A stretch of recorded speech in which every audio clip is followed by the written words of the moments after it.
Hello, and welcome to episode 9 of Becoming Bob. I'm Alex, and of course I'll be painting along with episode 9 of The Joy of Painting with Bob Ross. Just mixing up an orange color there with my cad yellow and some permanent red. To start out by putting in a nice orange area around the sun there. This painting's going to be a sunset looking out over the ocean. I started out with a nice thin layer of liquid white on my canvas before I began adding any colors there. Now mixing some alizarin crimson with my titanium white to make a pinkish color, which I'll go in with some little X strokes in my 1-inch brush to put a ring around the sun area there. Now using that 1-inch brush again, I've got a darker purple hue that I'm coming in from the corners. I'm going to blend that all together. Starting at the corners and the side of the painting, make sure that it's darker out towards the edges. I'll make a much smoother blending. I pulled some down there. That's going to be a reflection in the water. Now with my dry 2-inch brush, just going in and doing some big crisscross strokes to blend everything together. And now going back and forth. Give it a nice, even blending, but not too even, of course.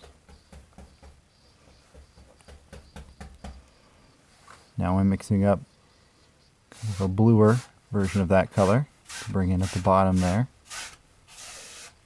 Serve as my water. I was falling behind Bob a little bit here, and I was rushing to catch up, and because of that, I didn't do a good job on the water. I wasn't.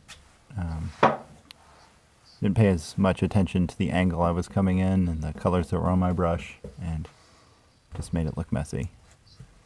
Speaking of messy, there I am with a fully loaded 1-inch brush, some titanium white, putting in a disc in the sky for the sun. The 2-inch brush again, just blending it in. Make it look like the sun burning through some haze there.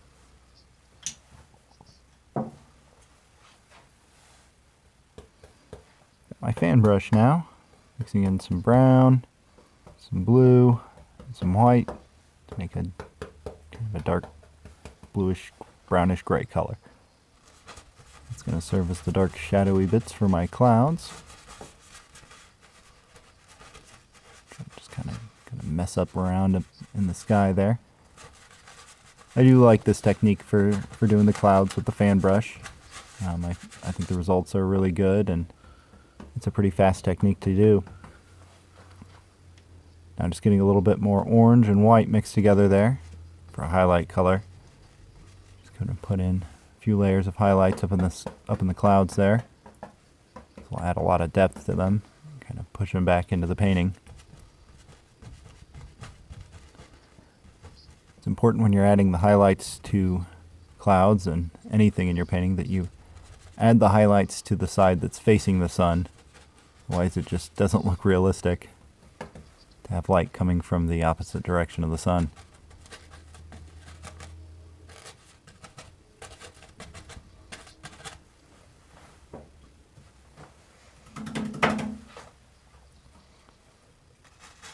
Now very lightly with the dry 2-inch brush, just kind of swirling everything together.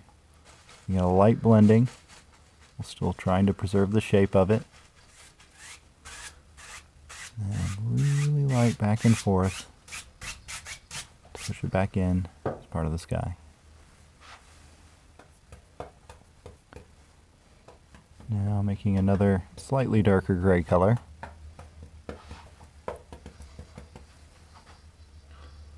And go in and add a few really thin clouds way off in the distance.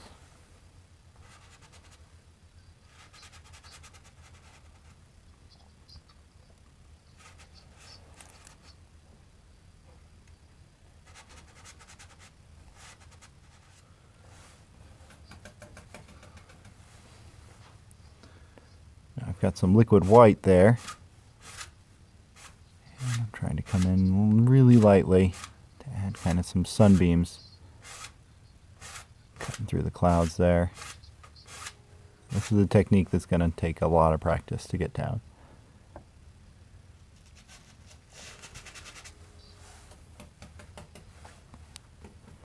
Now going along the horizon there. They're making a clean break between the sky and the water.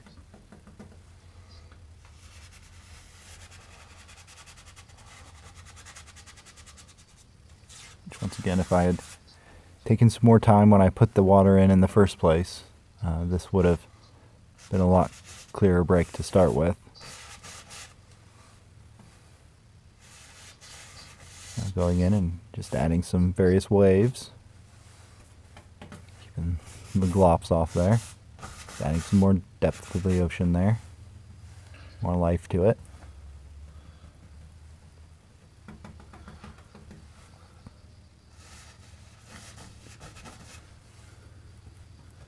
I'm going to make a featured wave here, up more in the foreground. Adding some darker bits now. Some shaded bits for under the curl.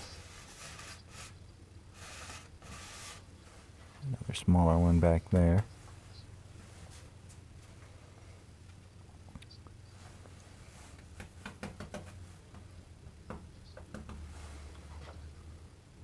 Now going in and adding some foam.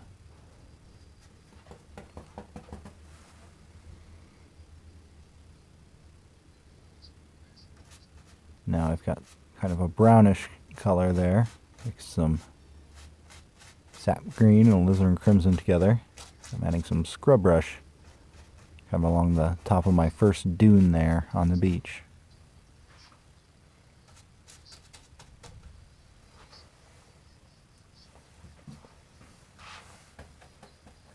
Now with the knife, excuse me, with the 2-inch brush, just going in and I have some area where the waves have kind of brought water into the beach a little bit there. Now with my knife, out of focus there, I am mixing up a grayish brown tan color. That'll be my sand. And it will come back into focus just as soon as I start putting it on the canvas there.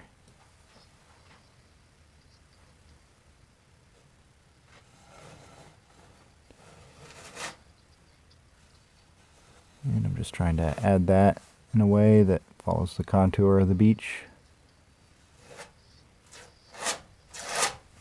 Gives it some topography.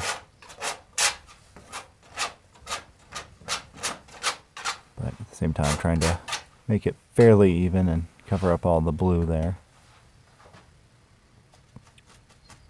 Now adding some grass along the top of the other side there. And just a few random clumps here and there on the closer side.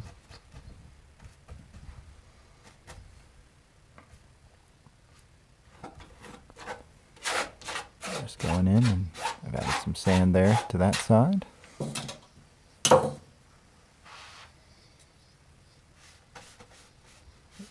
will now add some reflections and some sheen to that water that's in between the two parts of the beach there.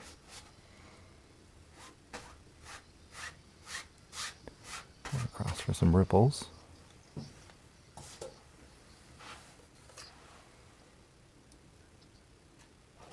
Now just building up the beach some more. Pulling it more into the foreground and connecting those two parts together.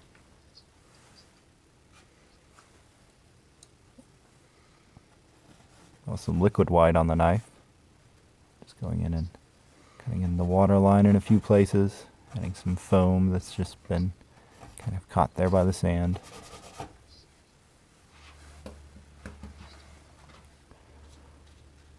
Now back with the fan brush to add in some more vegetation there along the beach, adding it in layers.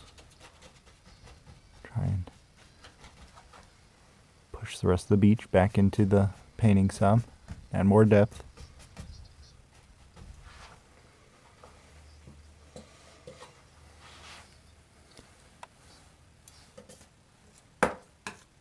up my knife again. This time I'm just picking up some straight Van Dyke brown.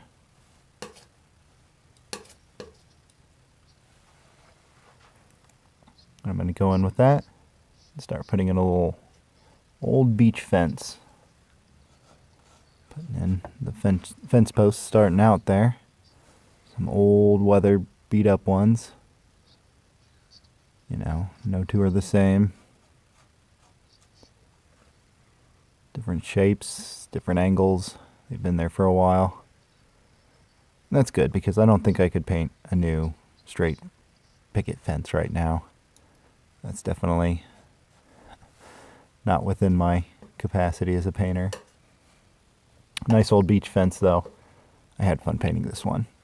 Didn't love this painting, but I did enjoy painting this part. Even though you can see it got a little sloppy there.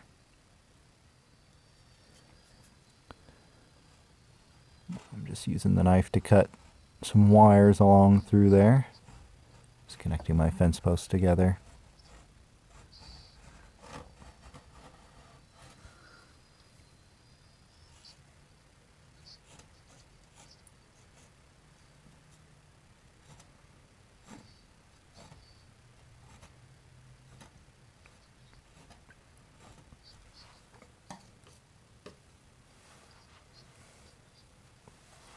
Now just getting some more brown there on the knife.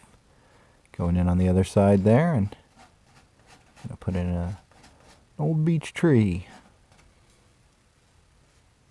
Not a big tree because trees don't grow very big on the beach, but you know, every Bob Ross painting needs a tree. Using the script liner brush to add some highlights, add more of a roundness to the tree trunks there.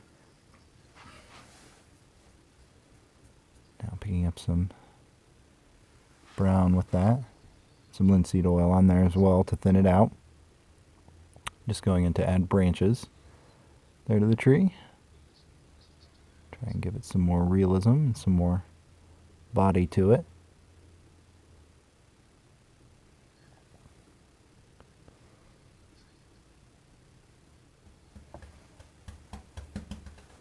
I'm back with the 1-inch brush. I'm mixing some sap green and alizarin crimson together.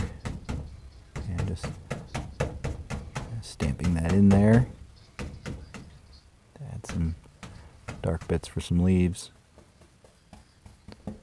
And now picking up some highlight colors for those leaves.